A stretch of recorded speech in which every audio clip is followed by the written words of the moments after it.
and welcome back to another episode of The Book Stop. I'm your host Jen, and I'm very excited to talk about today's episode. But before we begin, there will be spoilers as we talk about major events that unfold within the story. In addition, each episode will have a list of trigger warnings in the description. Be sure to follow the podcast on Instagram at The Book Stop Podcast, and show your support on Patreon for early access to episodes and other additional content.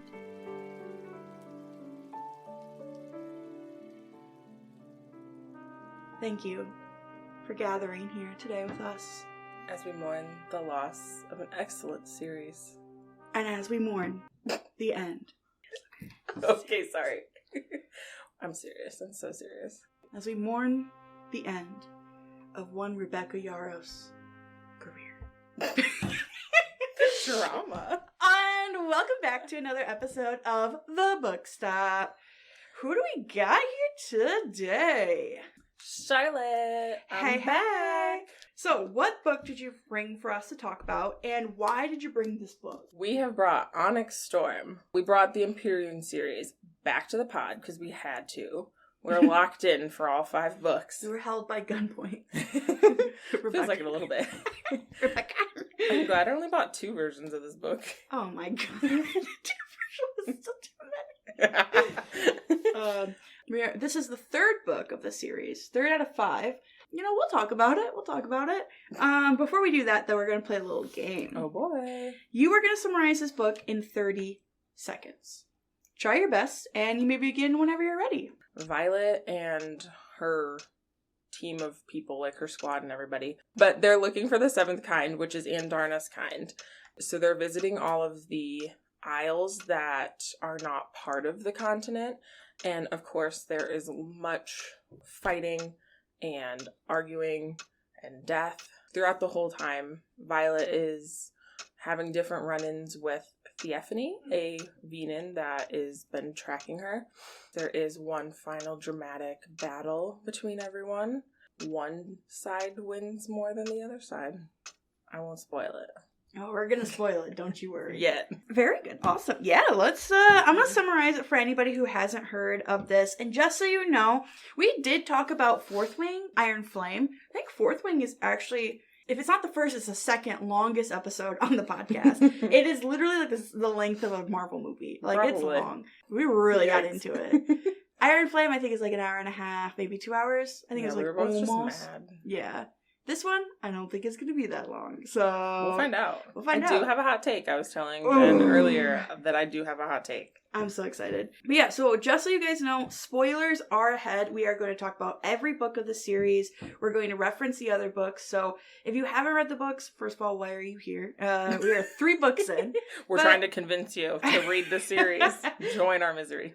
Just kidding. If you just want to hang out, that's totally fine, and let's hop into it. After 18 months at Basgiath War College, Violet Sorrengail knows there's no more time for lessons, no more time for uncertainty, because battle has truly begun, and the enemies closing in from outside their walls and within their ranks, it's impossible to know who to trust. Violet must journey beyond failing Aratia wards to seek allies from unfamiliar lands, to stand with Navarre. The trip will test every bit of her luck, wit, and strength. But she will do everything to save what she loves, her dragons, her family, her home, and him. Even if it means keeping a secret so big it could destroy everything. They need an army. They need power. They need magic. And they need the one thing only Violet can find, the truth. But a storm is coming, and not everyone can survive its wrath. I feel like that summary seems like it's giving clues to what's to come, but it doesn't. Yeah. I was like, oh. This summary, like, weathering the storm is Violet. Like, can she do weather and that sort of thing? Yeah. I guess it's like a tidbit to, like, Theo... How do you pronounce her name? Theophany? Theophany? Because she's a storm wielder? Could she just not be Stephanie? Right. We're going to call her Stephanie for the rest of this podcast. Stephanie with the TH. I'm sorry. That just annoyed me saying it. Oh, God. So dumb. Okay. I get it, but... I mean, do what you want, girl. This is your world. We're just hating it. Okay. So, do you have any favorite quotes from this book? So, I guess it's more of a passage, but he's right. You and Ryerson fight like you've been married 50 years and neither of you wants to do the dishes. That is not true, I protest, and Sawyer nods. Agreed, Riddick says, and it's always the same fight. He lifts his hand to his chest. I'll trust you if you stop keeping secrets. He drops the hand and scowls. It's my secretive nature that attracted you, and why can't you just stay out of harm's way for 5 fucking minutes? And I love it because, first of all, I actually laughed out loud at that. And it also kind of feels like a fourth wall break in a way, because if you listen to our last episode as well, everyone's big complaint was that all they argued about was trust and secrets, and it was just so obnoxiously, like, rammed into your head. Yeah. And that everyone was kind of making fun of it. I feel like she kind of was making fun of herself in that moment, and it was a little bit of a callback, obviously, to the second book. It's just funny. Absolutely. I just love their dynamic as friends, so it's just too good. Yeah. I love seeing Violet in that moment, too, because she's probably, like, rolling her eyes or whatever she was doing. But, you know, they don't mean it in ill No, fate. of course not, and she knows that. Yeah. I did that. I also was like, haha, you're almost like a little bit like breaking the fourth wall, but, like, still keeping it within the characters. Yeah. So, my quote, it's talking about Xaden, you know, maybe this is who he would have been if his dad hadn't led a whole rebellion, thrown into this quadrant, and then taking the responsibility of all those lives. They're talking about what Xaden would have been if he stayed on the island. And Violet says, and yet, if all of that hadn't happened, would we still be us? Or is the miracle of our relationship the results a precise combination of tragedies that broke us both so completely that when we collided, we became something entirely new? I really like that line. I'm a huge person about fate, and everything happens for a reason, and fate will collide in one way or another. My entire Jadestone D&D campaign is about fate. So I just understanding different points of view of fate, it really gets you thinking of, if everything didn't happen in the way it was supposed to, how different would we be? And not necessarily within these characters or within the story, but like within ourselves. And it gets like real deep if we get into that, so we won't. But yeah, so I just really like that, and it kind of gets me thinking of Auric with his ability to like see the future, how that's going to change the story, because now they're playing with fate because he can see the future. So now it's like, okay, what is he going to manipulate? But yeah, I really like that line. I think it might be one of the like foreshadowings, just like a little bit. Yeah. So. One of their big things is fate, because they have god or goddess of luck that we run into. And, you know, that's kind of like, whatever your fate is, like, you must be grateful for it type of thing. Even though the continent prays to all the gods. It was interesting to kind of see the different isles have the one that they worshipped more than the others. They might not even have been in a war situation had everything with Xaden in his life not happened, or Violet and hers. Go back like a few weeks or whatever in the book, and her mom hadn't died. Like, just everything could be so different. Absolutely. I'm really interested to see how Auric's signet is going to change and alter the ending, but we'll talk about the ending later. So, what are some things that you liked about this book? I did think this book was a little bit lighter than Iron Flame as far as content goes. Like, because in Iron Flame, Violet was locked in the room where she was tortured and everything like that. And I mean, it just went on for so long, and it was a lot more fighting. Well, I mean, there was a lot of fighting in this one too, but just, it was different. And even though there was a lot of death in Onyx Storm, I felt like in general, they were all more hopeful than in the last book. So that kind of lightened the whole premise of it. Yeah, I liked getting to see more of Andarna's kind and where she kind of comes from, and seeing how she is a lot more different than them. But, I mean, how could she not? They left her with the other dragon types and the humans, and we're like, well, we'll see what happens. And it's like, what do you expect? But I liked getting to see more about that. So we got a lot more insight on everyone's signets as well. Yeah. We kind of were able to pin down and remember a little bit better everyone, what they wield. Don't quiz me on it, but that was kind of important too. So I understand like why this book was a lot more world building, but there was a lot of things that I was like, This could have been ignored. Yeah. No, absolutely. What are the things you liked?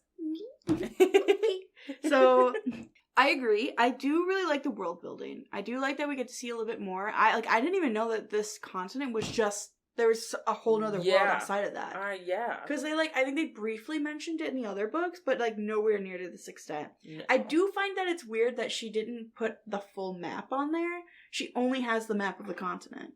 I like seeing the other different people in the different places and being able to explore more than just the college, going somewhere to fight. Mm-hmm. I think the idea of them getting allies and stuff was interesting. I really liked Xaden on the island. I love the conversation that he has with Dane. They're almost like, wait, is this the same guy? Yeah, I have that written down. Because he feels free. So I really liked that part because it makes him feel more of a character and not just this bridge that connects him to Violet. Yes. That's all he felt like in the first two books was obviously, no, he's gonna be the love interest. Oh, he's the thing that gets in the way of other stuff. But now it makes him feel like an actual character. Yeah. We kind of get to see him more, how Violet feels about him and sees him, as opposed to, I feel like he's always been portrayed. I mean, because he was, but as the brooding guy and more pessimistic, more gruff, more whatever. And so obviously with Violet, she gets to see the softer side of him just because that's kind of how relationships are. Yeah. And I feel like we got to see that more too, even though we always see it from Violet's POV. Mm-hmm. But it was also kind of sometimes when characters know they're gonna die and they're just trying to remember everything before then, or kind of reminded me of that too. Yeah. And so he was just actually happy. And even Violet said she's never seen him truly happy. So it was really weird. Yeah. But in a good way. So it was nice because the other characters around also get to see that and they're shocked by it because that's how infrequent that he is that way. I want to know how the non-magic islands are going to tie into the rest of the story. Yeah. So I like that Violet didn't get her way because that was my biggest complaint of the first two books is that Violet just did whatever she wanted. And it was kind of making me mad. So this one, when she goes into the thing and she's like, I have all these demands, Art and Darna has all these demands. And they're like, no. And she's like, okay. She's like, oh, okay. Okay. So I kind of like that. And then when the guy came out and she was like, oh, I'm going to do this. And he's like, no, you're not.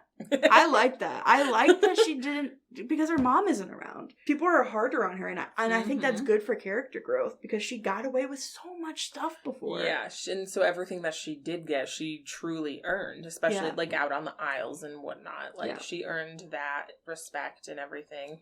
And she started earning the respect of the other people for the most part. I like that we didn't hear, or I don't trust him. Oh my god. God, I'm so happy we didn't hear that. Could you imagine? If it would have started like that, I would have closed the book without a doubt. I'm sorry, I would have. I'm so glad that we moved on from that. Mm-hmm. I really enjoyed Xaden's loyalty to Violet. It was pronounced. Even with him coming to his new title as Duke, he's like, Violet is the only thing that matters to me. Because at this point, he's, I'm going to die. I'm a Venom now. Spoilers. So, but something about it does feel off to me. Something feels a little too significant. Something about it, I don't know why, feels too strong. His feelings about her? His protectiveness over her. Well, and I also think they're kind of playing with how his control and everything like that heightens his emotions and whatnot. He started calling Violet Love in this book for a nickname. Yeah. And I thought that was an odd choice because he had not done that before.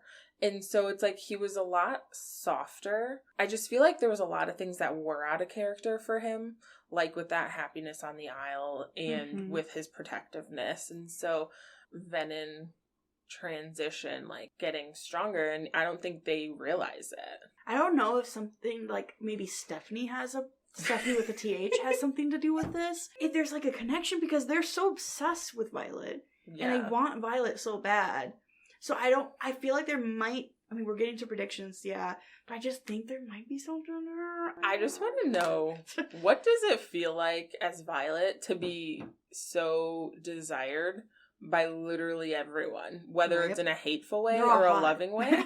What'd you say? And they're all hot. Yeah. Because I bet you if she let him, Dane would still go for her. Yeah. He's in love with her. Yeah. We can assume that he's in love with her. Kind of. I mean, they did mention he was trying to, like, pick up people at the tavern or something, but it never worked out. And I have a note about him, too. Okay.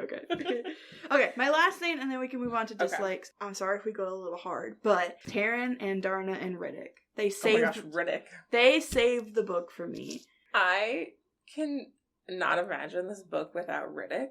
Mm-hmm. He's so funny and he's so honest, being used for the comedic relief, and he even talks about it too when he gets riled up about not being allowed to go on their missions. Mm-hmm. But he's like, no one takes me seriously, no one treats me as an equal because you think I'm funny and whatever, mm-hmm. but I'm actually really useful, and he was. I think he's kind of having an arc, and I love that for him. He's so good. I think he's kind of the replacement we found for Liam. Okay, so what are some things that you disliked about this book? I do think this book was really slow to start. I texted you guys about this earlier, mm-hmm. that last week when Shelby asked us, when does this book get good? Mm-hmm. We were like, oh, we don't know. Mm-hmm. Haven't seen it yet. It was not until like the 30s or 40s of the chapters that I was like, okay, we're actually getting somewhere, doing something. We're taking too long to get to where we need to be. Like, the exposition is so extensive, and I get we need that to an extent, and we did have a little bit of like spikes of interest with some of the venom attacks and the wyverns or whatever, but we didn't get to our main mission until like chapter, like we were in the 30s, I think, of mm-hmm. the chapters when they started actually going to the Isles and doing the exploration for the Irids. Why are we not getting to this sooner? Because I know their timeline is moving quickly, because it's like they only have so many days until they have another attack, and there's only so many days until this city falls. Mm-hmm. Everything is so rushed, but yet we're like taking the time to have a discussion about like everyone's feelings. And not that that's not useful information in the book, I just didn't care about some of it. And I wanted us to get to the point of the book, because I have a note that for the first part of it, I'm like, what are we actually doing in this book?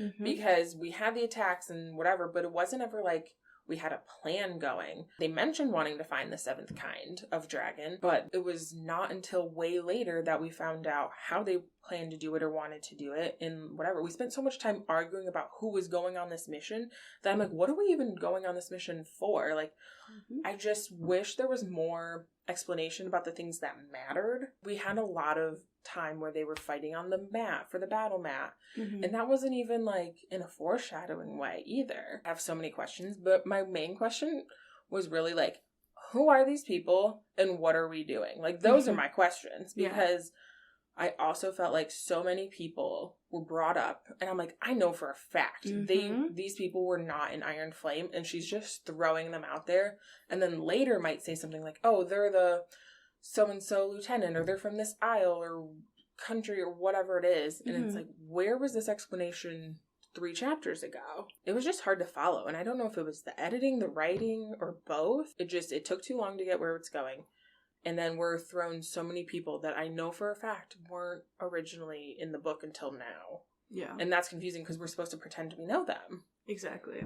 And I just don't. I just don't. I don't know you. I don't know you. I definitely agree with all those standpoints. I put plot dash WTF is happening. Okay, so there's finding the cure, finding the 7th breed, and then finding allyship. What I think Rebecca needs to focus on is finding the reason for this book. Because that's the issue right now, right? Is that she doesn't know what she's talking about. Well, and especially when we have 2 more books. And like, I know there's a lot of story to wrap up. I think the cure could have taken a backseat a little bit, because that's not the most pressing thing. If she's planning that there is a huge battle with Theophany at the end of this book. Stephanie. With a TH. They're going to need allies, and they're trying to find the 7th kind and whatever. Like, I think it should have been prioritize the allies, then have the 7th kind, and then the cure. Which I think she kind of was doing. Mm-hmm. But being that she was trying to focus on all 3 of those things in a book that is 527 pages. Each one of those things could have its own book. Maybe started a little bit more in Iron Flame. I know we're supposed to be left with a shocker on that one with the Xaden turning venom. Minimize some of those subplots even more so that we could focus on the battle, if that's what her main thing for this book was. Yeah. So that we can catch up later. Yeah. This series did not need to be 5 books. This could have easily been 3 books. This could have been a trilogy. She could have taken out some stuff. Unless she has a big old plan, which, she is taking 2 years off Something. to write another book and then come back to this one. My hopes is that she'll write both of the last 2 books and then release them both. Oh. So that way she can have, them both there. I would rather her take 5 years off, finish both of the books. Could you imagine? But, people will come back. Oh, for sure. Look at George R.R. Martin. He writes gaps. And he still has people that come back to his books. Yeah. There's no reason for this series to be 5 books. If anything, do 4. But 5 books, I feel like it's just a stretch for what she's trying to get in there. To me, it feels like she's just trying to fill up the space that could carry on for 5 books. If she had done multiple, smaller books, then maybe we could have extended this even to, maybe even to 6 books or whatever, because they would be so much smaller. Mm-hmm. And then it kind of leads you wanting more each time, and then it gives her the space to create more, because obviously she didn't know with book 1 what was going to happen. We had said with book 2 that came out way too quickly. And so I thought with the time from Iron Flame to Onyx Storm, she had obviously not a ton of time, but it was still a larger amount of time. So I thought she was really going to focus more. And I will say, though, this is where my hot take comes in. Oh, I'm so excited. I think Onyx Storm is better than Iron Flame. I don't know if that's a hot take or not, I guess. But I liked this book more than Iron Flame. Yeah. I don't think it's as bad as I was expecting it to be when I started it. It did pull itself together.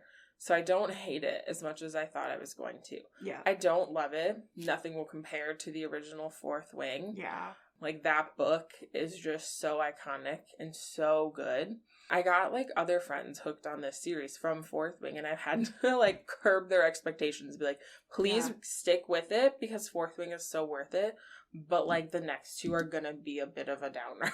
Yeah. I can't say I hate this one. I did not enjoy Iron Flame at all. That one was a rough book. This book, I was a lot more excited and interested, and it kind of gave me that Fourth Wing feeling a little bit, especially with Violet and Xaden's relationship and how they were able to kind of be themselves again a little bit. Don't know if I would classify this book as boring, though. I don't think it's the most exciting, but I do feel like Iron Flame dragged way more. We have different opinions there, but... yeah, for sure. Fourth Wing is iconic. I love Fourth Wing. So good. It's been a while since a book made me feel the way that Fourth Wing did. Mm-hmm. And I loved Fourth Wing. It was a 5-star on my book. Iron Flame just pissed me off, so I was just mad the entire time. That was a rough read. That was rough. This one, I don't know. I think it's boring, personally. I don't know. I was expecting more for it being the middle of the series. Mm-hmm. I think middle of the series, you have to set up everything. You have to set up the next 2 books.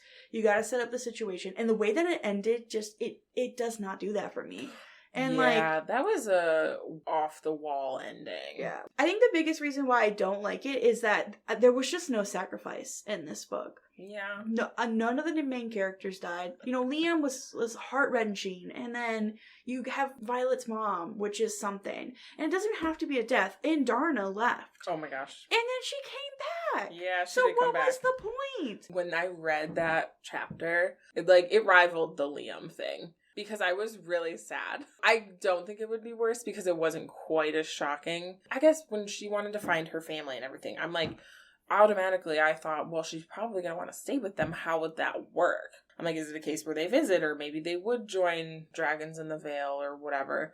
Mm-hmm. But my initial thought when she was trying to find her family and learn about herself is you're not going to find that in one conversation. Right. So she's obviously going to need time with them. So I just assumed that there would be some sort of something there. I just didn't quite know to what extent it would be. And I was really sad when she left. And then Violet's chapter after that, when I think she said 6 times in one page, and Darna left us, or and Darna left me, or something like that. Mm-hmm. And I hate to bring it back to this, but did that not remind you of when Edward We can't get through a single episode of this thing. Not a We're single not one. talking about Edward or Twilight. I was thinking about that, and I'm like, here's the thing, though. I can't deny that. It felt like when Bella was in her room and the camera just spins around her. Yeah. I'm like, that's what I imagine this scene would be like if this was, like, in the movie or TV series that they're doing for it. Yeah. I'm like, I can't help it. No, that's what I think agree. of. Kudos that she did do very well with Violet's grief. Mm-hmm. Like, to the point where, like, Mira had to come in Oh my and gosh. she hadn't have, like, gotten out of bed in days and Yeah. stuff. Like, because Andarna leaving took the bond with her. She Right. broke the bond to leave her. That makes sense. And it was a good show of being able to show, like, what the dragon's bonds mean. I don't know. I guess I kind of like what you would say. She's got to go find her family, so obviously she's gonna stay. Because why wouldn't she? Yes. It would have been for nothing if she was like, hi, nice to meet you. Well, gotta go. Exactly. Like, exactly. And there was no chance she was gonna convince them to come back. yeah. So they didn't even like her to begin with. yeah. So I guess I wasn't very surprised. I was just really annoyed when Andarna came back, because I'm just like, what was the point of her leaving then? I wasn't surprised.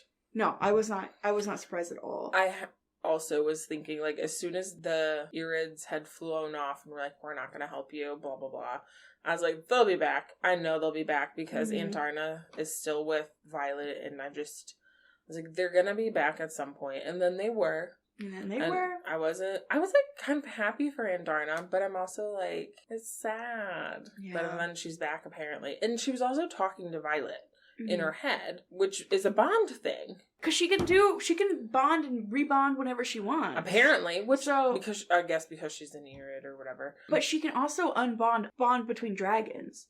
Because she unbonded Taryn and Sigale at the end, right? Xaden left with Sigale. They have that kind of power? I didn't understand that, I don't think. Unless I'm misinterpreting it. Honestly, I might have just misinterpreted. Xaden channels the dark magic to protect Sigale, which then moves him in stages for turning venom. Yeah, he's no longer an initiate. Yeah, so then he goes missing with some dragon eggs going missing and riders going missing. Here's the thing I didn't like about the book. I didn't like Xaden's chapter wasn't... It gave me nothing, even though there's info in it. I thought it was really weird that there was Imogen and Rhee's chapter in there. Yeah, but I think they also were trying to show us what was going on aside from Violet, because she wasn't saving everyone herself. She wasn't doing everything. She was delegating like she had been told to. I will say, though, Imogen's chapter was pretty heartbreaking. I felt really sad for her, too. Yeah. I didn't really care about Rhiannon's chapter. Sorry, I didn't. Yeah, so my dislikes, I think, really boiled down to it's just like the plot and the pacing of this book was a no-go for me. There was like a few highlights where I was like, okay, something's happening, something's going down, but then like it just wasn't there for me. Like, I think the most interesting chapter was Xaden and his mom reunited. I was like, okay, finally, I want to get some lore. I want to get some, like, I want to know what's going on. That was a pretty upbeat chapter, I will say. And then the chocolate cake with Garrick. Oh, dude. Dude. Garrick. Okay, so Garrick, you know the Jumanji where Kevin Hart's like, my weakness is cake. That's Garrick, right? Dude. What an idiot! Read the room. Read the room. They all forgot their forks, and you're gonna sit here and take a big bite. What are you doing, dude? Eat the whole thing. Like, dude, that's stupid idiot. Okay, so I have a question. Will you be finishing the series? Oh, for sure. Yeah. I'm a completionist to a fault, almost. I still have love for this series. I have a soft spot for it. I want to know. I don't think I would ever be able to just not know. I want to be in on the lore. I want to be in on everything. So I'll totally finish it. Also still have hope that if she is taking the time, that she can write the way she did for Fourth Wing. Because also, not only was she writing this series, but she was also still writing her romance novels. And I feel like that takes away from it too. Mm-hmm. So I'd be curious to see like what novels she was writing around this time when she was doing Onyx and Iron and everything, to see if maybe there was any influence there. I guess if I really, really hated it, I wouldn't, because I mean, why would you continue with something you don't enjoy? Like, life's too short. But I think I enjoy it enough to complete it. Okay. And I have enough hope that we're gonna finish strong, because I think that's what she would want. is to finish strong. And if she's able to see the feedback on the past 2 books, I don't know, maybe it's just us, but if she's able to see that feedback and think like, okay, I need to spend more time on this, develop it, care for it, nurture it, do a spell, I don't know. Yeah. Give it more. Yeah. I will say it's not just us. Okay. Because I looked at the reviews for this book. Oh. They were bad. Oh, no. There was a lot of 5-star reviews, but there was a lot of 3 and under stars. Yeah. And a lot of people saying the same things we are, saying, like, what is happening with this book? What is wrong with the pacing in this book? Something about it just feels off. Yeah. So people were saying, like, went as far as saying that she was, like, a ghostwriter for this book. Like, she had somebody else write it. That's crazy. I know. Yeah, I think that her attention was just divided. Personally, I think that maybe she bit off a little bit more than she could chew, with it being a fantasy that she's not used to writing. Maybe biting off more than she can handle as far as the timeline goes. Yeah. Because I think clearly we know she is capable of writing a strong fantasy novel because she has done it. Exactly, yeah. I think, but she also wasn't on the timeline that she is now because she didn't have people invested. She had publishers and whatnot, but it wasn't like there were people expecting anything from her. Mm-hmm. And now she has that pressure, the publishing pressure, her own personal self pressure, because before it was fun, it was free, it was whatever. And now it's like, yeah, the walls are closing in on her. And I feel like that's not fair to her either. Like, we rag on her a little bit and stuff. Yeah. But, like, at the end of the day, I want her to be able to produce a good book. So I hope that she is able to take the time she needs so that we can have something like Fourth Wing, because otherwise I think she is going to lose a lot of people and it's not going to go well. I'm really, really interested to see where the TV series for this goes and how that works. No, I definitely agree. I really want her to take, like, 5 years. Because I'm willing to wait, okay? I'll wait. I would much rather wait 5 years to get a real good product than to wait 1 year and get something that we don't even like. Yeah. Have her take her time, really plan everything out, write it, rewrite it, and write it again 3 times. I don't care. And for her to write what she actually wants to write and get it done, and then I'll devour and eat it. Like that chocolate cake. Like, hopefully she doesn't kill us. Yeah. I definitely think it's time, because she knocked out those 2 books one after another within a year. And she's got kids, she's got life.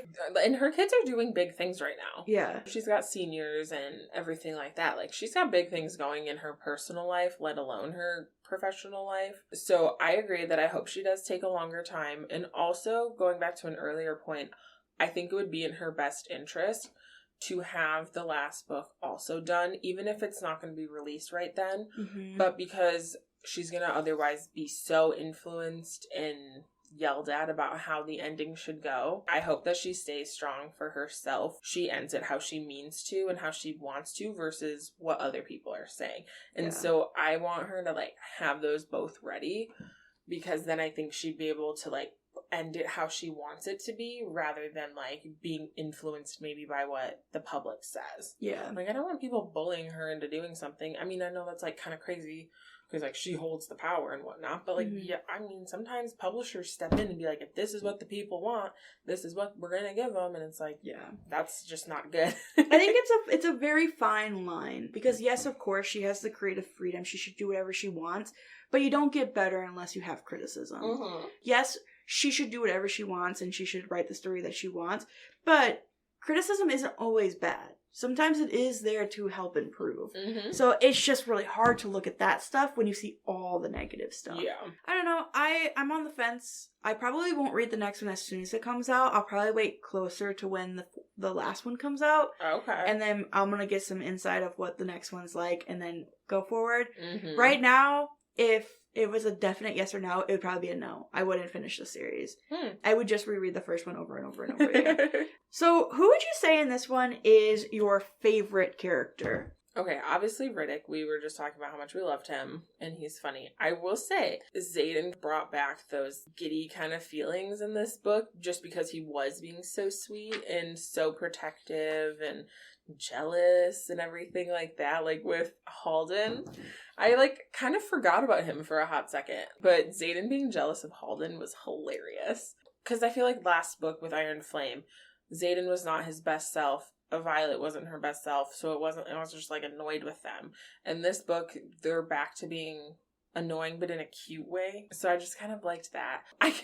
He's not obviously my favorite character, but I can appreciate how much Dane got shit on in this book, because he got slapped in the face, rejected at the bar. He was used as a source of power with Sloane to give Brennan more power. Every step of the way, he was just getting ragged on. And he came because he was able to speak some of the languages, but then he was having a hard time speaking it, and then Eric came up and he was like, I can speak every language. And then Eric was like, oh, I know everything. Like, duh. And we're like, oh. And he got mad. He was like, what? So glad I came on this. Yeah. Did you see the theory where people were like, oh my gosh, maybe the enemies to lovers is really Dane with us as the reader? And I was like, please don't. No. I know. I was like, no. At this point, I don't hate him anymore. But I'm indifferent. Hate him. Yeah. Like, if he died, I wouldn't really care. Like, I wouldn't, I would just be like, okay, flip the page. Yeah, I feel like Xaden is definitely an obvious choice because we got so much of him. We got so much of him. We got a lot of honesty and like a raw emotion into the protectiveness. Yeah. So my favorite character is the obvious. It's the obvious choice for a reason. Because Riddick did do, like, he just came out of his shell and he became that character in this story. The moment I was like, okay, Riddick's it for me, was when he found out about Xaden being Venom. In the conversation, I have it here for you. Okay. So he's saying, where's the line? What is the point where he's gone too far for you to defend one? And Violet, being Violet, she said, there isn't one. Not one that he'll actually cross. And he says, really? What if he hurts someone you love? Will you change your mind? He wouldn't. He hasn't all these months. He won't. Not good enough. Give me a logical line he has to cross for you to walk away, and I'll keep the secret. I'll help you search every book you can find. I'm here for the I'm gonna save my man at all costs mantra, and will be at your side in this horrifically dangerous situation if you just acknowledge there is a breaking point. You can put all your faith in him as long as you leave a little logic for yourself. I can't imagine not loving him. Never said you couldn't love him. You can still love someone after you let them go, but you have to tell me there's a line where you will let him go. Because if there isn't one, it's not just him we're going to lose, Vi. He kind of goes off a little bit more, and then she finally breaks and says, fine. Hypothetically, if he's killed another rider without cause or hurts civilians, hurts my friends, my dragons, hurts me. If he hurts me, then he's not him anymore. And he's like, there it is. Yeah. But I just love that conversation because there's that logical thinking that you don't expect from him. You expect it from Violet. Right. So there's almost this like flipped in characters. I just really love that for Riddick. I will say there was too many side characters. So I think there were more side characters than anything. And we kept introducing more. Yeah, till the very end. Yeah. I think that was a bit much. And I get it. Like, right? Obviously there has to be people in this book, but like... Right. I just don't understand why we're 3 books in and we're still introducing new characters. I'm trying to think. There was a name that I heard, and I was like, who even is this? Traeger? Well, Traeger, I mean, I eventually figured it out, because he was a rider, not a flyer. He was a flyer, not a rider. Yeah. So he was from Tyrandor or wherever. He was the true ride or die. Okay, can we talk about how Kat has not been able to get or keep a man? She needs to just be a lesbian then. Yeah, that poor girl, yeah. Wait, Kat and Imogen? They seem so similar. I feel like Mira's lesbian. I was thinking that too! Oh my gosh! Yes, because I was like, okay, we didn't know who her first love was. Yeah. And we've never talked about her, like, meeting up with anybody or anything like that.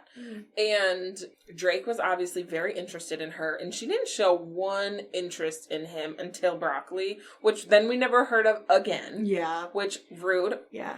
Broccoli was done so dirty. Yeah. They did really mess her up, didn't they? Yeah. But that's so funny. I was thinking about this entire book about Mira. There's 3 siblings. One of them's got to be gay, right? Right. It's not Violet. So it's got to be Mira or Brendan. And yeah. I think it's Mira, but I think so. It definitely could be Brendan, though. Because we talked about it in the last podcast, but like Brendan and Nolan, I mean, come on. It's right there, right? During Rebecca's panel, somebody asked a question about Brennan and Nolan, and she shut it down immediately. And then she said the line, it was something like, you just don't save somebody's life with your own, or something like that. Hinting at that they were probably in love at some point, or had feelings for each other. That better pan out, or I'm gonna lose it. Anywho. So, Violet's second signet. Let's talk about it. For a second there, I thought she was able to be her own source of magic, like a little hotspot or something. Yeah. That was not the case. But I think it was really weird that she had magic on the magicless isles. Mm-hmm. That was weird to me. Probably Andarna, though, because she's the 7th dragon and they don't know anything about her, so... Yeah. That's what I thought. Maybe Andarna's the hotspot. I don't know. True. But then why wouldn't it... I guess because she's only bonded to Violet, so it wouldn't work for other people. Yeah. Unless she wanted... But, like, yeah, I guess she wouldn't... wanted to. But she wouldn't know that she could do that because she only knows what the 6 know. So... Yeah. Andarna is embedded with magic, and that's why she can kill the Venom, is because she is pure magic. But that was just a shot in the dark. But, I mean, that would make sense. I think if she is pure magic, that would make sense why then. She could still talk to Taryn and well, not Xaden. Yeah, because and Xaden she doesn't gets have to choose magic. who bonds, and she can unbond and stuff. Because she is the bond. Did I just write the book? Oh my gosh. 4th book, here we come. Oh my gosh. The 4th book of 4th Wing. That should have been First Wing. But yeah, so she is a dream walker. A dream walker, yeah. I'm not gonna lie, that's kind of useless. Okay, so I feel what good does that do? Right. I think they're really gonna lean heavily on to the dream walking because it's supposed to be like this dangerous thing. Because that's what the Venom was big. It's like you're so powerful you don't even know yet. And she's like, what are you talking about? Because she's a dream walker. I thought she was going to be able to talk to ghosts, but that was wrong. Because it's like, it would make sense to me. But I'm really excited to see how that pans out in the next book. Yeah. To see how, why it's so significant. Because it's like, is that what's going to help her get her memories back? Is her dream walking? It's like a subconscious thing. I don't know. I guess, we're going to have to wait and see how this pans out. Because I found out she was a dream walker and I was like, huh? Womp womp. I thought it was going to be something cooler. Not that this isn't cool, but honestly, all it does is cause her stress. Yeah. I mean, maybe it makes sense if people were dreaming things that were to happen in real life. But it's a dream. Yeah. So it's not real. But it's also like if the Venom can control so much, like they were able to get to Violet even though they were in the wards and everything like that, they were still able to access them in a way or whatever. So I'm like, I don't know. I thought maybe the Venom were coming into their dreams and showing them what the future was going to be. Mm-hmm. Kind of Renesmee. Stop this right now. Because in Iron Flame, was it Violet or was it Xaden that kept having that reoccurring dream? Well, so Violet was having the reoccurring dream, but we found out in this book that it was Xaden's dream that she was having. There has to be. Now I kind of want to reread the first book. And darn. I don't know. And see how it correlates in. Mm-hmm. Because Andarna already knew that she had the ability. She had to wait for Violet to figure it out. Mm-hmm. So I want to see how it correlates. And not that it's not cool. But I also, especially now that she allegedly doesn't have the bond, how is she going to utilize that? Exactly. How do you train that, especially if something that can get her killed? How do you train that? Also, how does she have the bond when she's not with Andarna? Well, so I guess because it already manifested, they briefly touched on that at the end. But she's not. Doesn't make any sense though, because she's not bonded to that dragon anymore. No, but because she has that dream, and Xaden says something about oh well, you already have the power, you just can't pull on that. And I'm like, how convenient. We're being introduced to all these new people, topics, and places, and then we're just brushing over it, and we're not coming back to it. So it's here's something we're going to introduce, and then never talk about again. Yeah. And so it's kind of she's trying to quickly put a Band-Aid on a bullet hole of how can Violet still... Maybe they were also surprised that she could still dreamwalk without Andarna. But then Andarna comes back. I don't know. That's what's so confusing to me. There's just not enough information. And that's why I said earlier that Rebecca bit off more than she can chew. It just feels like now she's just kind of spitting things out to avoid choking. Where is the line between everything? You're giving me all these puzzle pieces, but you haven't cut out the picture type deal. So I can put it together. Like, it doesn't really make sense. It's something we're going to have to see how the next book goes. For sure. So we're going to take a second here and shout out our Patreon subscribers. Hello, Patreon subscribers. Thank you so much to Nick W., Bree P., Ashley A., Tim O., Anastasia R., Janeth P., Emily P., Patrick C., Mike T., Tracy H., Stephanie A., Sean A., Kim L., Hunter H., Jen C., Jake R., and Lulu. Oh my gosh, Stephanie, do you want to change the name of your spelling now that you have heard about this episode? We'll just put a little TH on the front there. Yeah, when you said that, I was like, wait, the Stephanie? Stephanie! Thank you guys so much for supporting the podcast. It means so much to me. We've been doing this for 5 years now. That's actually crazy. It's actually insane. It does not feel like it. Because we did, what was the very first one you did on the podcast? We did the guest list. That was the very first one? I'm pretty sure. Yeah, we did the guest list, and then we did Happen One Summer. Oh, yeah. Hook, Line, and Sinker. Obviously, I had to finish it out. And then we were going to do something else, and then you were like, hold on, I have this book. Talk about fate, guys. Because I literally almost told her no because it was so many pages. And I was like, wow, that's a really long book. And little did I know. But no, then it literally changed my life. Here we are, book 3. Let's go. We'll see if we get to book 4. I mean, I'll get to book 4. Yeah. I'll just come on myself and I'll just talk to everybody. Perfect. I'll have a guest main host. Or I'll be main host with a guest. Okay. So it'll be me and Kyle. Okay. Good luck with that. He doesn't even need to read it. He can just bounce ideas. Okay, well, how about I do that? The professional here, okay? And then I'll just sit here and just ask you a bunch of questions and you just talk. Yeah. Okay, perfect. You'd be like, so what was this one about? I'd be like, glad you asked. So what did this book happen? What happened in this book? Thank you guys for subscribing and supporting. If you guys want to be part of the Patreon shout out, head over to Patreon and subscribe. Today? Yeah! Oh my gosh. If it's not today, the best time is right now. I mean, you have your phone out already. You could subscribe, but that's so true. Unless you're driving. Maybe wait. So, Stephanie with a TH. How do you actually say her name? I think it's Theophany. Theophany? So, I have some questions about Stephanie. So, why was she so obsessed with Violet now? Why not the last 18 months? Why not the last 6 months? Why not the last 2 months? Why is she here now? I think it's because of Violet's mom being gone. Allegedly, Violet's mom was the answer for her. Lost her arch nemesis, so she had to find a new one. Mm-hmm. And what better than to just go down the bloodline? And she knew, obviously, that Violet was going to manifest a second signet, and she'd be way more powerful than, Mira or Brennan. Mm-hmm. Plays into it. And clearly, based on everything else that we learned, about Violet's father, who apparently had 2 last names, I think the Venin they're almost a little bit in Tinsnick as well, because they just know so much. And how else would they know it?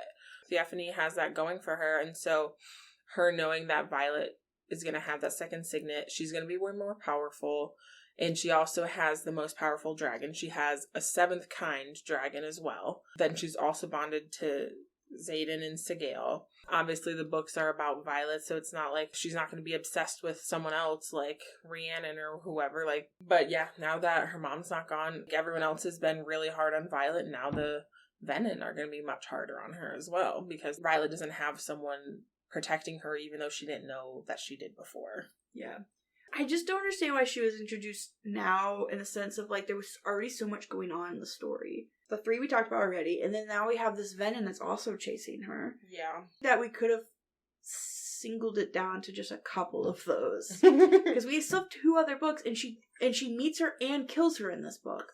So she didn't feel like a threat at all to me. Technically meet her in at least an Iron Flame, because I remember before they said that there was the silver-haired Venin. I was like, does no one else think that's weird? She's got silver hair?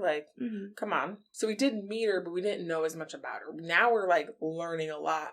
I'm pretty sure I even mentioned it on the pod that when there was a Venin that they were fighting, I don't even know at which point, they seemed like they knew Violet.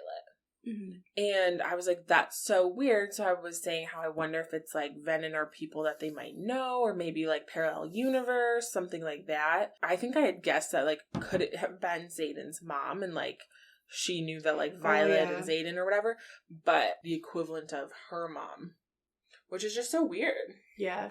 I definitely forgot that even happened, because I blocked Iron Flame out of my mind after I read it. I really wish she was introduced at the end of the last book, actually introduced, because then it would have felt like a little bit less pressure than being on this one. And the pile was already so big.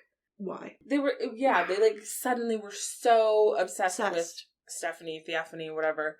It just kind of came out of nowhere, but I guess that's how their power also kind of comes out of nowhere too. Like, they just have no control, and Xaden tries really hard to have control. Mm-hmm. But also Xaden's a baby comparable to her, who's like a master, essentially. Yeah. So... Well, and especially if she was going to take the time to have such a long second book, at least give us a little more, like, vamp to go into this third book. Yeah. I feel like there was no setup for this book at all. Mm-hmm. So it was like, it felt like this was just like a start of another series almost. Maybe not a series. There was no build-up, except for Xaden being Venom. I don't know, it just seemed so normal throughout the whole thing that I didn't really think about that was the cliffhanger we were left on. Yeah. The hostess with the mostess, I must know. But what would your favorite pairing or relationship? Taryn and Andarna. Okay. They're bickering back and forth. Just their general relationship as it's built from the second one to the third one. I think it's just built so much. Older dog teaching the younger dog stuff. Mm-hmm. Or like the puppy stuff. Even though she is getting a little bit older. But the bickering between them, it was like a nice relief from everything. And him just being like, You will do what I say. And her being like, want to bet? And then Taryn was also my second favorite character. Yeah. I think he's been my favorite character in the rest of the series so far. But Riddick really shined. But I just really love how gloaty and arrogant Taryn is. Because he knows he's like the big bad. The one and all. Where Andarna like doesn't care because she's known him since a baby. Yeah. So she's just like, I'm not scared of you. I don't care. You're not my dad. Essentially. I know, they are really cute. Feel like I think of Sigale and Taryn as her parents. Yeah. Because that's kind of the relationship they've had with Sigale and Taryn being mated and whatnot. I don't know if I have a favorite relationship. I think it would have to be how they all were working together for once. And like when Rhiannon came out and was like, you don't have to do everything yourself. Like, you can have help. And then she took the spur from Taryn's back. And Violet was like, wait, that solved so much of my problem right now. Yeah. And was like, great. They were able to kind of finally work together. There were a few moments, like, I think it was Riddick who had told Imogen and Garrick to just sleep together already. Oh, yeah. Like, that's funny. I think Riddick and anyone is a good one to pick. But I did like seeing Xaden being so much softer with Violet and, like, with his mom in that situation. Yeah. So, I don't know. I guess kind of them collectively being able to work together for once. Violet was able to delegate, and she realized, like, she didn't have to save everybody all on her own. Mm-hmm. And she ended up saving more people that way. Mm-hmm. Sawyer and Jacinia was also really cute. Oh my gosh, so cute. Yeah, with him practicing sign language. I know. So cute. I did see someone else say online that they also thought scribes just spoke in sign language because the archives were quiet. And I'm like, you know what? See, it's not that far off. It's a logical conclusion. I think it makes sense. I think it would make sense. But yeah. And then I found out it was because she was deaf. I was like, oh. Whoops. Oops. I'm honestly really surprised that you didn't pick Garrick in that chocolate cake. Oh my gosh. Literally all of them in that chocolate cake. I'm surprised Violet figured it out that fast. I know. It was kind of frustrating. But, like, I mean, yeah, they suddenly didn't have forks, and I couldn't tell if his mom was actually in on it or not. I guess we're supposed to believe that she wasn't. Yeah. But also, how would she not know about the tea? I got the sense that she didn't, because she did seem kind of helpless, but that could be what she wanted. It was hard to tell. I generally it could go both ways. I think she was meant to not be included on that, but, like, how did she not know she was poisoning herself? Yeah. Like, is she really that dumb? But I also wanted more info on her leaving. Was it like they came the night and took her away because like the contract was up and that's why? I don't know. It just was so weird. I think it's crazy that she served them birthday cake because that was the last thing that Xaden had from her. Yeah. Was his 10th birthday cake, chocolate cake. And she served it to them. That was crazy. Read the room. Well, I mean, I guess it's because his birthday was coming up, but... Yeah, at the end of the month. Yeah, but, like, when was she gonna see him again? You know? It is interesting that they mentioned at the beginning that she had been hoarding so much chocolate for a lot longer than they were searching the aisles. Mm-hmm. So that also is weird. Mm-hmm. But people knew. Like the when they went to that island where they giving them the gifts. Yeah. They knew they were coming. They've been sitting there for days. Yeah, they had mentioned that they knew they were coming because, like, the aisles were talking to each other. But didn't he say that she was collecting chocolate for, like, a long time? Like, every shipment. And I can't imagine they're getting ships in every day. So that's also a little weird. Obsessed. Yeah. So, and they ended up alive, right? She gave them the antidote for... Yeah. Okay. Yeah. Because she was like, I won't hesitate to kill you if you don't become an ally. He's like, well, why would I do that? I will just kill you the second you leave. And she's like, you want to bet? I do have a question. Okay. Does Rebecca genuinely not want Xaden and Violet together? Because they couldn't be together in the second book. Because he had to go to the thing, wherever he was stationed. They couldn't be together this book because he was a professor. So stupid. I mean... He was a professor and he was Venom. So it's like she didn't want them to be together the entire time. But also then she gave them the Magicless Islands, and then she gave them the 76 days, but it was like day 73 or whatever. Yeah. Like, I feel like you always know when shit's about to hit the fan because Violet and Xaden get to finally sleep together. Yeah. Yeah. That's when you know. That's when you know things are about to go bad, because that's how it was in the first book, is they were literally spending the night together, and then Garrick and Bodhi were out there like, war games, but they didn't know it was war games. They were being called off. I thought it was really funny, though, the first time that they sleep together, and they're all outside the door. I know! I was literally thinking about that. I'm like, first of all, much respect to everyone in this entire continent that they all learned to knock on a door. They couldn't go in anyway. They wouldn't have been able to, but, like, it's just so funny. Yeah. They were literally all standing out there. Waiting. They waited, and that was nice. They're like, well, they only have so much time, so we'll... And they're like, oh, you broke the desk? Yeah. Oh, my God. But I'm like, also, how do they not expect to? But anyways, I've seen theories going both ways. People have prominently said that Rebecca Yarros doesn't know a happy ending. This is kind of like the push and pull, will they, won't they, of a series that makes it go on type of a thing. It would be ideal that they ended up together. I don't know. I think she might be keeping it up in the air to see how she wants to end it. Yeah. Because I don't know if she knows. Because she does love a heartbreak, but does she want to end a series like that? So, ending. The ending. I was surprised because I was like, wait, what? So, to fill everyone in, the ending was that after Violet essentially burnt out on the field to kill Stephanie with a TH, she obviously passed out. Indarna was there because Indarna's like, Violet! And then she passes out. And then we go to a Xaden chapter where he talks about feeling Violet. He hears her tell him that she loves him, and then she cuts off all of their connection. And then when Violet wakes up, it's supposedly 12 hours later, she's somewhere else, and everyone's around her, except for Xaden. They give her a note, and she's wearing a ring. She is married to Xaden, but Imogen wiped her memory because Violet allegedly asked her to. And Xaden left a note that said, do not look for me, everything is yours. Or it is yours now, meaning Tyrandor. Tyrandor, yeah. So what do I think of that? Okay, first of all, when he called her his consort on one of the aisles, first of all, I didn't know what that meant, so I looked it up. But once I knew, I was like, oh, that's so cute. But, like, also, what else are you going to tell these people? Like, he needed to bring her in. And then later, he was trying to have the marriage talk with her, too, and being like, so, like, when would be a good time? Yeah. Like, and she's like, not my main concern. Yeah. But then they do end up married, and she doesn't even get to remember being married to him, how it happens or whatever, but I guess how it happened must be a reason she doesn't need to remember it, because she had Imogen wipe her memory. It wasn't as dramatic as I thought it was going to be, but it does leave me like, what the heck? After the first book, when we found out Brennan was alive, I was like, oh, what? Like, that's crazy. Like, I wanted to know more. Right now, I'm content waiting. Yeah, there's got to be a reason. Because, like, everything happens for a reason. And she's talking about fate in this. There has to be a reason why it was this way. So something must have happened. She must have saw somebody or met somebody or something must have clicked for her to... Because she lost, 12 hours or something? Yeah. We also find out about Violet's dad dedicated her to Dune when she was young to help her with her health. But the high priest saw that her future was like foreshadowed because of Xaden being Venin or something. Finding out that that's why her hair is silver.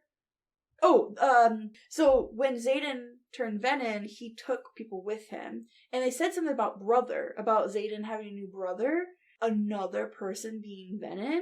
And a lot of people are saying that's either Garrick or Bodhi. I think it would have to do with Bodhi because she asked him one day about his second signet, and he said that he didn't have one just like Xaden. Yeah. I think we would have known more because Bodhi was also a little standoffish. Garrick was always with Violet, keeping his eye on her and everything like that. Mm-hmm. Bodhi wasn't. Like, he would pop up, but Bodhi wasn't always out there with them or doing whatever. He wasn't really invited on these missions. Mm-hmm. Maybe she wanted Xaden's real little brothers. I don't know. Could you imagine those little rugrats? Children, yeah. I think that something's going on, yeah. The eggs going missing. Oh, yeah, that's weird. And the writers, I want to know who the writers are that are missing. Because I think they said there were 6. Yeah. I think they listed some of them. So Violet must have had a plan, told her that plan, was like, hey, I'm going to get married to Xaden so I can have control of this place. So that way, X, Y, and Z. And then after, I want you to erase my memories so that way, like, anybody that's like Dane. Because maybe they found out that they do have people like Dane on the other side. Maybe. So then they're like, okay, I want you to erase my memory, so there's no possible way that they could pull it from me. Right, I don't know, we're gonna have to wait and see. I guess so. Alright, we're gonna play a game here. So you have 4 different categories. Healers, scribe, flyers, and riders. Because that 4th actual one was infantry? No. Infantry? Infantry? Is that what it's called? Infantry, yeah, they had riders, healers, scribes, and the infantry. Which I don't really know what they are. I don't know if anybody's in that one. I think that's just an echo right now. They were like also kind of riders, like guards. I don't know. Anyways, so we're gonna replace them with flyers, the actual 4th one. So you have a bunch of names here, and you have some categories. So if you want to go ahead and put these in order. Okay, does anyone out there remember Lynx? No one's gonna answer. Okay, I hope you answer to yourself, whether you're in your car or wherever you are. If you remember Lynx, I wish I could have your help right now. I'm putting him under the healer category because that sounds nice. Oh, see, this is where Traeger confuses me because, okay, another name, Traeger. He was a flyer, I thought, but he also was kind of a healer. That's why they took him with them. So, like, can they be double? I don't know. I put him in the flyers with Kat because they were supposed to be together. R.I.P. their relationship. As well as Marin, because she's good friends with Kat. We have Kai here. All I can think of is Cobra Kai. So I put him with the flyers because I didn't know where he belonged. With Marin and Kai, I think it's really funny because Sabrina's D&D character in the Boats campaign was named Marin, and her hippocampus was named Kai. That is funny. Well, I put them together in the flyer category. We have Nolan here, which I am 99% sure is a healer. We did talk about him during the pod. Do I recall? No. But that's okay. We all know Justiniana. She is a scribe, our most beloved, as well as Asher, Violet's dad. And we have Baylor and Pearson here. I don't know these people. I put them in the scribe. For the riders, I have Riddick, Imogen, Sloane, and someone named Winifred because I literally never heard of her before in my life. How do you think you did? I think I got at least 5. Okay. 6. Okay. 7. Still not good at math. Got it. Okay. Okay, for sure 8. For sure 8. Okay. That's like a 50% right there. Okay. So, for the rider category, we have Riddick, Sloane, Imogen, Lynx, and Baylor. For scribes, we have Jacinia, Pearson, and Asher. Okay, well, Pearson was here. Go me. For healer, we have Winifred and Nolan. I believe Winifred is from the first book. Oh. Flyers, we have Kat, Traeger, Marin, and Kai. Okay, that's a 100% on that category. Let's go. And I randomly put Pearson where he belonged. Sorry to Bailey and Lynx. I don't know them. I do yeah, not know this you're man. a flyer through and through. I guess so. All right. Yay! Woo! You can't This see it, but we're is- doing jazz hands. No, this is sorry. This is sign language for like hooray. Like Oh, yeah. we're doing sign language for hooray. Woo! Is there anything that you would have done differently, would have changed if you were writing this book? This is purely your own opinion. Okay, the first thing that comes to mind, because I see Asher's name here, we could have done so much more with him. Are we keeping everything about him a secret for a reason, or is she just, like, glossing over him? Like, what is his signet? Was he an Intinsnick? Like, that kind of seems like something that could happen. He knew a lot about the future, it seemed like. But also, maybe he just really knew his daughter. But I think we could have elaborated more on him. So I think that's a missed opportunity. Does anyone else get confused about the locations? Because I felt like we were at Basgiath, we were at Aratia, we were, like, on the Isles and whatever. I never knew whether we were at Basgiath or Aratia until they would talk about their classes and stuff. So I feel like that's something I would change, where I'd make it more known. Like, what are we doing? Where are we? Obviously, I would explain these new random people a little bit better. Mm-hmm. I just feel like we could have gone about that better, because there were so many people mentioned. I don't even know who. Like, I feel like I needed a cheat sheet for every single chapter about, like, okay, these are the people in this chapter. And, like, here's what they do. Like, I know she has the thing in here in the book that explains it, but that's not enough. Yeah. I need it to be done by person. Full cast. Full cast. Like, I need a IMBD for this thing, or DB, or whatever it is. You need a Wikipedia page. Oh, that'd be good. Attached to the back of my book. Yeah, just a little QR code. No, I definitely agree. Okay, so I have some missed opportunities. 3 books would have been enough. If you just make the books a little bit longer to get the information you need, I definitely don't think we need 5. Tops 4, but I think it could have been a trilogy easily. Hot take, I think this should be the book that Xaden turned Vin in. Okay. I think that would have divided it up a little bit more, so then we could have focused on Andarna and Iron Flame in this one, and then introduced the antagonist of being the Venin and, like, introducing the magic and stuff.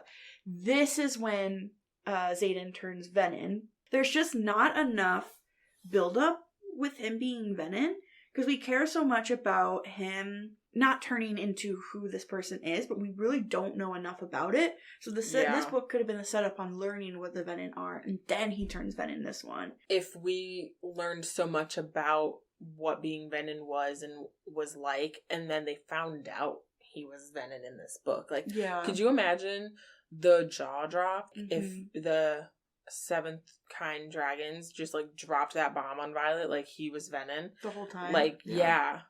Because it's all about her and them keeping secrets, and he keeps the biggest secret that he's Venin. Yeah. Like, that would have been great. I think she didn't do that, because then we would have had a whole nother book of her being like, I can't trust you, you're keeping secrets, you're being so distant. And he's like trying to keep her alive or whatever. Mm-hmm. What I'm worried about the most is that there's nothing left to build on. From, like, the first book, the second book to this one, she has her dragon, she has her mans, she has her powers. All that's left for Violet is to lose all of it. That is the only way that her character can develop. That's the only way the story is going to be able to progress, is that she spent the last 2 books gaining all of that. The next 3 books, she has to lose all of it. Because then what's the point of the story? Is if that she just gets that all the way through, then there's no character development in that. Yeah, she lost her mom, but she wasn't really that connected to her mom. She lost Liam in the first book. She wasn't really that connected to Liam. Yes, was it devastating? Of course it was. Obviously. But there was she didn't even give her chance to grieve in this one with her mom. Could she have lost her sister? Yeah, I honestly think that she should have lost Mira in this, but there's got to be a higher purpose for Mira, and that's why she survived. Because I don't think that Rebecca's against getting rid of her main characters like that. No. There has to be a higher power for Mira. But yeah, I personally think that Mira should have died in this one. It would have been a huge stake, and it would have been really hard for her to go forward. It would have been a good payoff for what could possibly happen later. Again, I don't know what's going to happen later. Yeah, I know what you mean. Unless they're going to make her lesbian, then I take all of that back. But I hope they do. It would be so good for her. But I don't think she can lose her siblings just yet. I think they both serve her. Brennan heals her all the time. Yeah. And she needs that. And she needs the moral support that Mira gives. Yeah, like, because Mira brought her out of her funk that she was in. And that's why I think Mira should have been killed, because she relies so much on Mira. I don't know. I can see how this could have gone either way. Mm-hmm. With her now being in charge of Tyrandor, I think that's what this next book is going to focus on, and it's going to be her navigating how to be in charge, because she talked not all the time, but she mentioned a few times in this book that she's not a leader. She doesn't know how to lead, and this isn't for her, and she doesn't even know how she ended up there. And they're like, because it's your dragon, so like you got to be the one to make the shots. Like, we can't talk to her. Yeah. So I think the next book is going to be that, and I think Mira and Brennan are going to play a huge role in helping her adjust, as well as marked ones or whatever. Yeah. They opened the borders, or Xaden did that before he left, so now she's got that to deal with, which she agreed with that call too. But yeah, and all of those treaties she made with the other isles and stuff like that. Mm-hmm.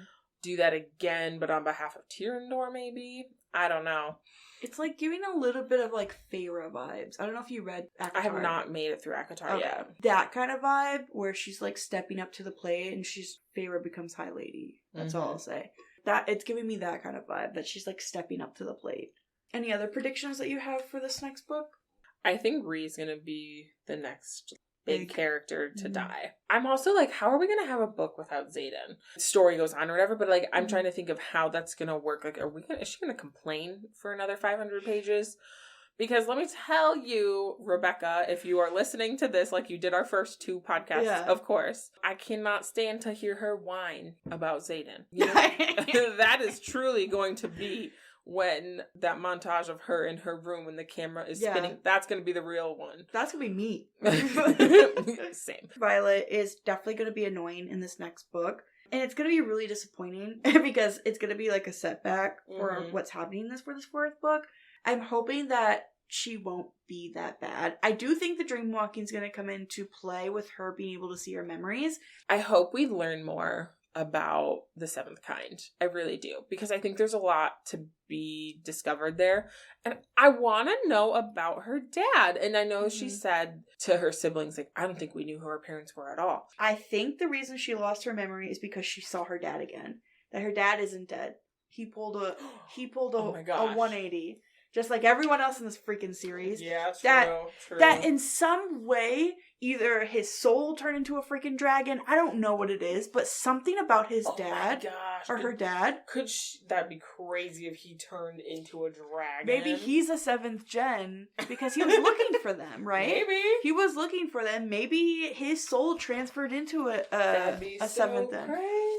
I know I told you it's out there. But no, like, that'd be cool. I think her dad, from the first book, I was like, her dad's not dead. Her dad's not dead. Her dad's not dead. Because she keeps talking about her dad, and I'm like, no, there's no way. He's alive some way. Just like Brennan was alive. So I think her dad is still alive. I think she saw him. He was probably the one that was like, we gotta wipe your memory. I don't know. I just feel like her dad is still alive. I could totally see her dad being alive. I've also thought that. I don't know that I think he's a dragon, but that'd be cool. That's a far stretch. But it would be sick. It would be awesome. I want her to visit her grandmother in the next book. That's what I want. But is she even going to remember her She doesn't remember the last 12 hours, right? Yeah, it's just the last 12 hours. I don't know if she saw her dad or maybe she heard something. I think her memory being wiped had to do with Xaden and that whole situation. I don't know if it had to do with her dad or not. I think he probably told her a whole bunch of information and whatever. Her sister, when she went to her grandma, it was like weird. That whole situation was weird. But the quote that I was looking for, in case anyone wondered, it's the chapter 53 header. And it's from the journal of Captain Lilith Sorrengail. And it says, Asher returned today. God's help us if anyone finds out. I'm not sure I'll ever forgive him for what he's done to her. I'm like, who is the her? And I'm guessing that has to do with him and Violet, and maybe like when he was taking her to Dune, that sort of thing. But I'm like, I don't know, maybe he did something for her magically. That's why the grandparents don't talk to him, or Lilith. Her dad did something to Violet, and she just doesn't remember it. Obviously for the greater good. But he was really banking on her being a scribe. But I don't know if, like, he was training her to have the knowledge of a scribe, but to be a writer. He knew she would be a writer eventually. I think this thing from Lilith is going to come back Yeah. I think we're going to find more. I really hope that what we learn in the next book is Violet learning about essentially her ancestry. Yeah. Finding out about her. Yeah. Yeah. Her and her ancestry. Like, there's just so much to know. Yeah, and we don't know anything. Mm-mm. The biggest one I have is the bond between Xaden and Violet. One of them has to die. The bond is gone. One of them has to die. No. I personally, I think it should be Violet. I know it's harsh because she's the main character. I think if Violet died, Xaden would kill himself. That's what's... No. He's going to destroy everything and then kill himself. And I think that is the only thing that's going to save the series for me. Xaden goes full Venom, destroys everything. Or I could see Violet going Venom. For some reason or another. To save someone, to be with Xaden, whatever it is, I could see it happening. I know, which is, like, so lame. Like, imagine going against everything you believe in because you want to be with your boyfriend. Husband. Sorry, I'm sorry. Married now. Husband. She's not even a fiancé. They are married. Side note, I could totally see Violet and Eric being a thing for a hot second there if she was sad. She's married now. I know, but like, you know. But so going off of yours, I think that if Violet died, yes, Xaden would destroy everything and then kill himself. Hence why everything is like recovered correspondence between. Mm-hmm. But I think that if Xaden died, Violet would want to kill herself, but everyone would be like, let's chill. Yeah. I don't think she has it in her to go crazy, destroy everything like that. Mm-hmm. Xaden would totally do that. Yeah. I think she would try and kill whoever killed him.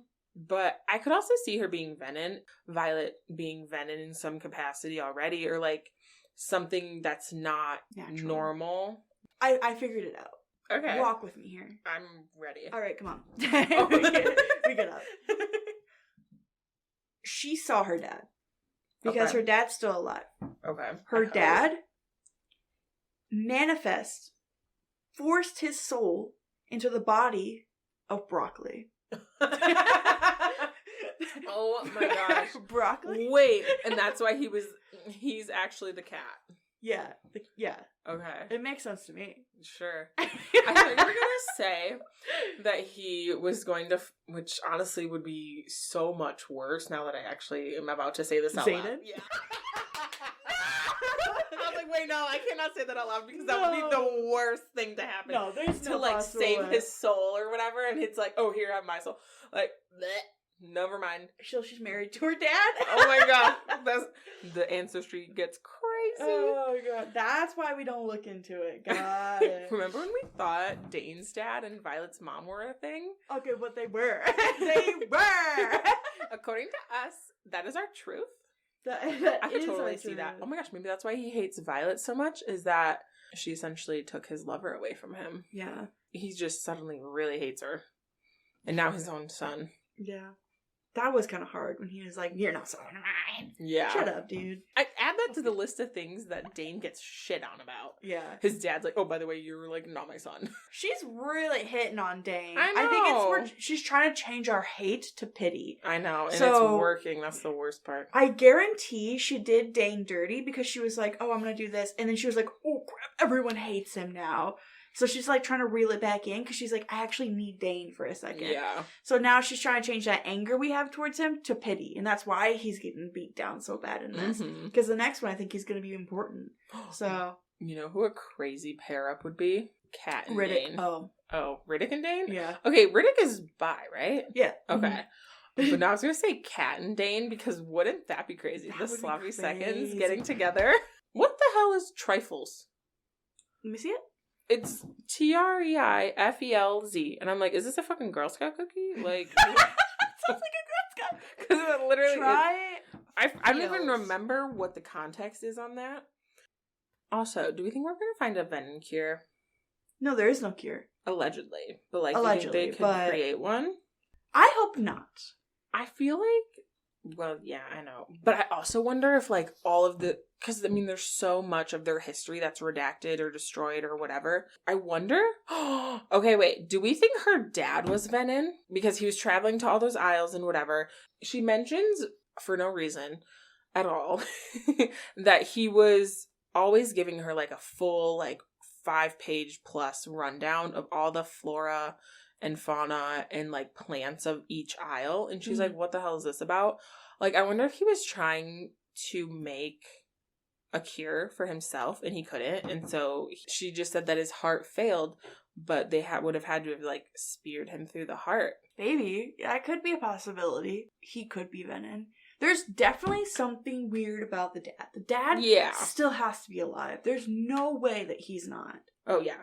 I think it really sucks for Violet that she has to rely on the weather, wield lightning. That really sucks for her. Yeah. Because everyone else can just, like, make things happen, and she's like, hold on. I think there's a storm brewing. Yeah. I'll let you know in 10 minutes. There's a big old storm coming. Yeah. Oh my gosh. Wait, this, but like Twisters combined? Like the movie Twisters? Yeah. Yeah. Okay, wait. Imagine that's Glenn Powell triggering on a dragon. That's triggering to Taryn, though. So much so. He did fall during a tornado. He did. So. That is a little triggering, but like Glenn Powell on a dragon in a tornado. Let's talk about John Powell for a second. Who's John Powell? He's the guy that scored How to Train Your Dragon and Wicked and stuff. Okay. Amazing. He's amazing. So, unfortunately, it is time for us to leave. Boo! I know you all would love to hear us go on and on for another 3 hours. Before we do, we're going to do one last thing. We're going to do the rating scale. However, we do it a little bit different here on the book stop. We make up our own thing. I would give Onyx Storm by Rebecca Yarros 1 less dragon out of 2. 1 less dragon out of 2. She lost in Darna. She has 1 less dragon now. Oh no. Not a great rating. Comparable to the 5 that I gave the first one. I think the next one determine if the importance of this is just hidden to us. Yeah. If we just don't understand it yet. Because there could be a lot in there that we just aren't able to recognize, because that's how it was in the first book. So I do plan on rereading the entire series again, because I do want to reread it. You can see I started annotating it. Yeah. And I got to like chapter 9 or 10, and I was like, I can't annotate anymore. I'm never going to get through it. Mm-hmm. So I do need to go through and reread it again so I can finish annotating it. Now being able to read the first one, knowing the things I know now, see how much it changed. But right now, this read through, it was not great. So I honestly hope this book is a sleeper. The next book, it's going to make more sense and things will click. Because I know Rebecca is a huge Swiftie. So, like, I'm sure she's probably, like, kind of taking a note from Taylor herself. And is like, Easter eggs. This doesn't mean anything to you yet, but it will. Like, that sort of thing. Kind of like the dagger in the first book. Where it was just a letter opener. Yeah. But then you find out it was a rune. Yeah. Yeah. And he was, like, trying to teach her the runes before she knew that she needed to know them. Mm-hmm. Are you familiar with AJ and Big Justice on Instagram? You don't know the Costco guys? Okay, never mind. So, anyone out there, do you know what I'm talking about? I was going to give this book 3 big booms, but I'm going to not. I'm going to try and come up with something else now because this is lost. I feel like a grandmother. Don't worry, it's not a side of TikTok you want to be on, but I will show it to you. I was going to say that I was going to give it 3 signets out of 5 signets. Shoot, that's way too many signets. I know, I was like, that'd be really cool. Shoot, I don't know how to rate this. What signets would you give him, though? Because it could be, like, really bad signets. It could be, like... Dreamwalking. Dreamwalking, seeing the past. Wait, that'd actually be kind of cool if you could, like, see the past. Okay, never mind. You can only see the past of the past that you've already seen. Yeah, the past that... Just remembering. You have a really good memory. So you can only remember your own past. You just have a really good memory. So you have a photographic memory. And then the signet. Yeah, okay. Photographic memory, dreamwalking, and then, like, being attracted to Dane. Those are the signets. Like, those would be really cool. Wait. No. Okay, hold on. I'm definitely keeping this one. Okay, wait. Another option. Okay. Option B or C, whatever you want to call this. I would give it 3 gifts from the God of Luck. And it's like the slap, the empty box, and like the spear through the heart. That was a kitten? Wait, but the kitten's so good. Okay, yeah. Okay, broccoli, the box, and the slap in the face, because that was just too funny. Because Dane literally was going to shake their hand, and then they slapped him across the face. That was too good. Okay. I did like that. I also liked the one where she got the broken compass, and he got the box, and he was like, oh, we can put them on together. Speaking of those gifts, they're absolutely important. Oh, for sure. They're gonna come in the next book. Oh, yeah. I think it's like broken. You can't see it. I'm doing air quotes to the listeners. I think it's broken, but it's gonna work in a certain place where there's like maybe special magic. Yeah. Where it like can only, maybe it'll lead her to her dad. Maybe. I was thinking maybe she could use it in her dreams. Like it's something she could take into her dreams. Oh my gosh, that would be cool. It's without a doubt important. She wouldn't have put it in there if it wasn't. Yeah. So, like, again, those Easter eggs that I speak of. That's why I'm giving it a 3. I'm hoping it's a sleeper. Whichever scale, maybe you leave them all in there. Maybe you let them hear me ramble about AJ and Big Justice. We'll see. Only Dune will know. Only Dune will know. So. May our souls rest to Malik, whatever they say. Yep. Perfect. Amazing. Well, thank you so much for not only coming on to the podcast, but getting this book done so fast. I know it was a feat. Okay. I know it was a feat. For everyone who wants the lore on that, I started this book when it came out, and I literally finished it today on February 26th at approximately 7:50 p.m. when I arrived here. I was listening to it. Thank you for your Ever and account. Of course. I have like 6 people using that right now. Okay. So I'm glad we did it on the podcast, or else I wouldn't have finished the book at all. And I'm about to do Sunrise of the Reaping. Spoiler for May's book, but I'm really nervous because I read the Songbirds of Snakes and I hated it. Oh no, I have that one on my to read, but I was considering rereading the first 3. I mean, read it if you want to, or listen to the podcast, whatever you want to do. So, well, thank you so much for coming on. I really appreciate it. Thank you so much for bringing me back. I hope people like listening to me talk about this stuff. I mean, if you're here right now, thank you for listening. But also, Genuinely. If you haven't listened to the other 2, you gotta listen to them. I know, we're so much funnier on those ones. Oh, yeah. And we actually, at least the first one we enjoyed. Yeah. That was a good one. You know what? You need a whole day of just us talking. That's 6 hours or something? Yeah, if you think I sound cute, definitely go back. And if you think I'm funny, definitely go back. All right. Well, thank you so much, and we'll see you next time. Thank you. Bye. Thank you for turning the pages with us today. If you've enjoyed this episode, show your support by leaving a review, sharing the episode, and following the podcast on Instagram at The Book Stop Podcast. Join us on Patreon for early access to episodes and other additional content. Thank you for listening, and I'm looking forward to the next one. Hope you are too.